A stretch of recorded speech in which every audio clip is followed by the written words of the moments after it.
দেখি একটু, এই সরেন তো, দেখি একটু, দেখি একটু, এই যে তারপর সরেন না একটু ভাই।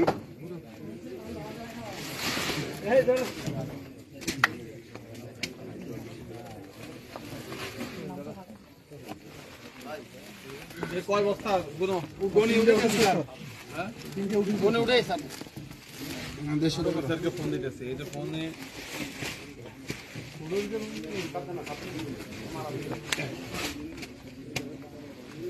এক দুই তিন দিন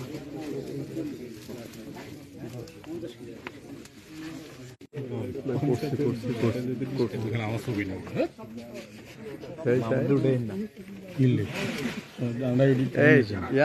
মামুন ধরছে একটু, মফুজুল ডাক দিচ্ছে, মফুজুল ডাক দাও, ডাক দাও। এ শাহিন, এ শাহিন,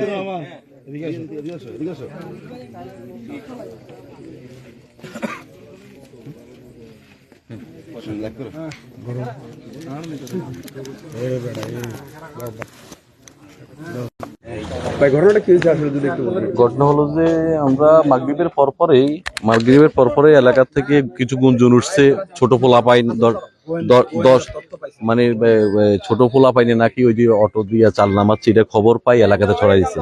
তো এলাকাতে যারা ছিল দোকানে মসজিদে প্রত্যেকে দৌড়ে আসছে, আইসা দেখে যে এখানে টিসিবির চাইল, ওই যেগুলা ওই ওয়াইফাই না কি বলে যে 30 টাকা করে কেজি দেয় এই চাইল গুলা। এখন সে যে চাল বিতরণ করে ফেলছে, এখন টিউনু সাহেব আইসা যারা করে ওকে আটকাইছে, ড্রাইভারকে আটকাইছে।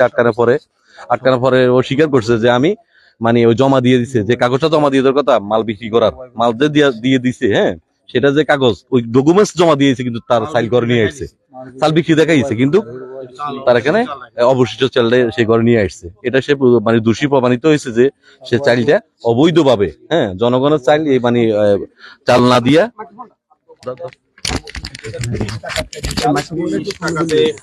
আপনার 450 টাকা দিলে সরকার 15 টাকা কেজি চাল, 15 টাকা কেজি চাল 450 টাকা দিলে সরকার 30 কেজি চাল দিচ্ছে আমাদের গরিব দুঃখী অসহায় মানুষকে। তো এই বিষয়ে আমরা প্রত্যেকটা ইউনিয়নে আমাদের এমন ডিলার আছে, তারা আমাদের এই 15 টাকা কেজিতে 30 কেজি চাল দিয়ে থাকে 450 টাকা দিয়ে।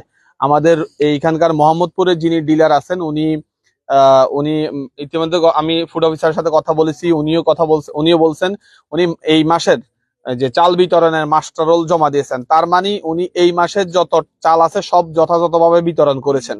কিন্তু আজকে এখানকার গ্রামবাসী প্রায় 7 বস্তা চাল জব্দ করে, যিনি অটোতে করে নিয়ে আসেন তাকে সহকারে এখানে জব্দ করে। পরবর্তীতে 999 ওনারা কল দেন, আমরা লাকসাম থানা পুলিশ এবং লাকসাম উপজেলা প্রশাসনের পক্ষ থেকে আমি নিজে আসি। এই চালটা যিনি অভিযুক্ত জনাব রবিউল, ওনার চাচার ঘরের মধ্যে আমরা পাই। তো সবচেয়ে বড় বিষয় হচ্ছে ওনার সাথে পরবর্তীতে কথা বলা হয়, উনি বলেন যে এটা গোডাউনে উনি রাখতে পারতেছেন না, যে গোডাউনে আছে সেই গোডাউন থেকে যার গোডাউন ওই ভদ্র মহিলা নাকি ওনাকে নিয়ে যেতে বলেন। মূল বিষয়টা হচ্ছে উনি যেহেতু বিতরণ করেই ফেলছেন, তাহলে চালটা আসলো কোথা থেকে, এটা একটা বিষয়। তো আমরা ওনাকে চাল সহকারে নিয়ে যাচ্ছি। আমরা যে ওনার মাস্টার রোল আছে, মাস্টার রোলটা এখন যাচাই বাছাই করবো, ফার্দার আমরা লিগ্যাল প্রসিডিউরে আমরা সামনের দিকে অগ্রসর হবো। আমরা ওনাকে নিয়ে যাচ্ছি এবং চালগুলা সহকারে আমরা লাকসাম যে ফুড অফিস আছে তাদের আমার অফিস থেকে মাস্টার রোল যাচাই বাছাই করবো, সার্বিক বিচার বিশ্লেষণ করে আমরা আইনানুগ ব্যবস্থা গ্রহণ করবো।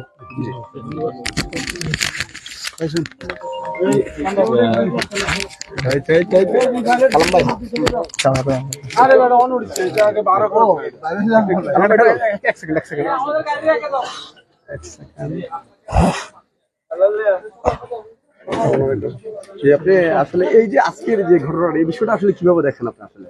আসলে এগুলা খুবই ন্যাক্কারজনক ঘটনা। আমরা কাম্য করি না। উনি অতীত আমাদের কাছে নিউজ ছিল যে উনি এই ধরনের কাজ উনি করতো। আমরা আসলে সঠিক প্রমাণ না থাকার কারণে আমরা ধরতে পারি না। ধন্যবাদ জানাচ্ছি আমাদের যারা গ্রামবাসী ছিল, তাদের সহযোগিতা আছে, ওনারা আমরা ধরতে পারছি। যার কারণে আমিও সাংবাদিককে ফোন দিছি, সাংবাদিক ভাইরা আসছে, টিনু স্যার আসছে। এখন আমাদের উনি যে চাল নিছে উনি স্বীকার করছে। কারণ সিস্টেমটা হচ্ছে যে আমরা যদি যে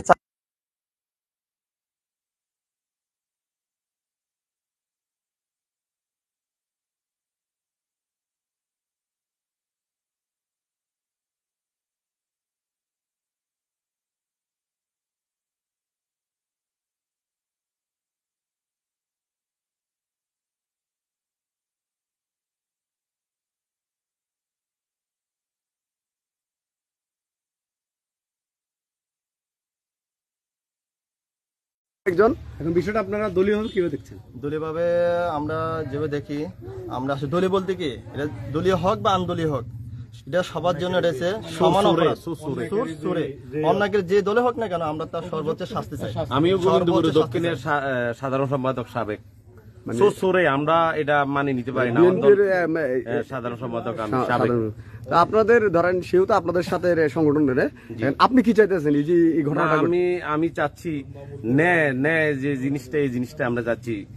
গরিবের হক এভাবে লুটিপুটি খাওয়াটা ঠিক না। আমার দলে বলেনি যে এইভাবে লুটতারাজ করে নেওয়ার জন্য। আমরা এটার পরিশেষে বলবো, লাকসাম উপজেলা ছাত্র দলের এবং লাকসাম উপজেলা বিএনপি থেকে আমরা দুঃখ প্রকাশ করতেছি এই কারণে যে আমাদের দলীয় এরকম কিছু চোর বাটপা থাকার কারণে আজ আমাদের বিএনপিকে এভাবে সব জায়গাতে আমাদেরকে ছোট করা হচ্ছে। এই জন্য আমি ঊর্ধ্বতন নেতৃবৃন্দকে বিষয়টা জানাছেন কিনা? আমাদের ঊর্ধ্বতন এখনো আমরা আসলে কারো জানেন, তবে মোটামুটি সবাই জেনে গেছে, সবাই জেনে গেছে ইনশাল্লাহ, সবাই জানবে আশা করি। আমাদের এই ঘটনাটা কিন্তু এলাকায় খুব একটা যেটা আমাদের ব্যাড এফেক্ট হয়েছে। আমাদের গ্রামের মধ্যে বিএনপির লোকসভাতে অনেকে বিরূপ মন্তব্য করতেছে যে এই নানান ধরনের। তো এখন এই বিষয়টা আপনাদের নেতৃবৃন্দ কি বলছেন? আমি আশা করি আমাদের নেতৃবৃন্দে আমরা বলবো, আমরা বিশেষ করে আমাদের যেহেতু এখন লাকসাম মনোগঞ্জে আমাদের অভিভাবক আছে আবুল কালাম ভাই এগুলা উনি সুন্দরভাবে দেখবেন। উনি যদি অপরাধী হয় ওনার সর্বোচ্চ শাস্তির জন্য আমরা কাম্য করতেছি। গ্রামবাসীর পক্ষ থেকে আমি ওনার সর্বোচ্চ শাস্তির ব্যবস্থা করতেছি, চাইতেছি যাতে করে এই ধরনের কর্মী যদি এখন যদি সত্য হাতে তাদের যদি প্রতিতা করা হয়, তাদেরকে শাস্তি দেওয়া হয়, তাহলে সামনে যারা বিএনপি করবে বা যারা এসব কাজে জনগণের জন্য কাজ করবে, তারা আর এসব সাহস আর করবে না যে জনগণের কোনো কিছু নিয়ে লুটপাট করার জন্য। ধন্যবাদ। আমরা আরেকজনের সাথে একটু কথা বলে আপনাদের পরিচয়টা দিবেন। আমি লাকসাম উপজেলা ছাত্র দলে যোগ মোহাম্মদ রাশেদুল ইসলাম। আর আপনার? আমার নাম আবুল কালাম, সাবেক সেক্রেটারি গোবিন্দপুর দক্ষিণ আচ্ছা, বিএনপি। এদিক থেকে একজন পেলো, এদিক থেকে গ্রামের একজন, গ্রামের কে বলবে? হ্যাঁ বলেন, ওনারা বলেন। আসলে এই বিষয়টা কতটুকু জানেন বা কতটুকু সত্য এই বিষয়টা যদি একটু বলতেন। আমি মোহাম্মদ শাহজালাল, আমার বাড়ি গোবিন্দপুর। আমি ওই যে বাজার থেকে মানে আধা ঘন্টা না 20 মিনিট আগে আসতেছি। আসার পর শুনলাম যে এখানে গোবিন্দপুর ইউনিয়নের যে চাল গরিবদের জন্য ইয়ে করা হয়, এ চাউলের কিছু বস্তা চাউল এই গ্রামের রবিউল হোসেন, বিএনপির সাবেক দক্ষিণ ইউনিয়নের দক্ষিণ সেক্রেটারি, ওর কিছু 7 বস্তা কিছু চাউল আইনে এখানে রাখছে আর কি একটা বাড়িতে। 7 বস্তা। এখন জানতে পারলেন না 7 বস্তা। এই ঘরটা হলো ওর চাচাতো ভাইয়ের সম্পর্ক, নাম হলো আবুল বাসার আর কি। তো উনি বাড়িতে নাই, ওনার এখানে রাখছে, রাখা এগুলো।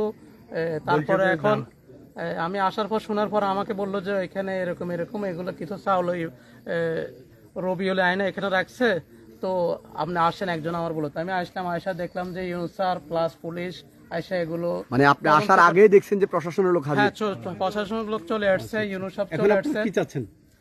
আমরা গ্রামবাসীর পক্ষে এটা আসলে তদন্ত করে, যেহেতু এটা গরিবের হক, তো এইভাবে যে কেউ এটা করুক এটা তো কেউ আশা করে না, আর এটা আশা করা যায় না। তো আমরা চাচ্ছি আসলে ফিউচারে ভবিষ্যতে যেন কেউ ধরনের কাজে লিপ্ত না হয়, তা আমরা তার সর্বোচ্চ শাস্তি কামনা করতেছি আমাদের গ্রামবাসীর পক্ষ থেকে। দর্শক, আপনাদেরকে অসংখ্য ধন্যবাদ জানাচ্ছি। আসলে এই ঘটনাস্থলে নেটওয়ার্কেরও সমস্যা এবং তাৎক্ষণিক আইসিআই কিন্তু কোনো কিছু পাইনি, গাড়ি করে আসলে মালগুলো নিয়ে যাচ্ছে, সেজন্য আসলে নিউজ থিমও দিতে দেরি হয়ে গেছে, সেজন্য ক্ষমা চেয়ে নিচ্ছে। আসলে ঘটনাটি ঘটেছে লাকসাম উপজেলার গোবিন্দপুর ইউনিয়নের গোবিন্দপুর গ্রামে। দর্শক, আপনারা আপনাদের মতামত কমেন্টস করবেন এবং তথ্যটি যদি ভালো লাগে শেয়ার করে অন্যকে দেখার সুযোগ করে দিবেন, যাতে সারা বাংলাদেশে এই ধরনের ঘটনা আর না ঘটে। আসসালামু আলাইকুম।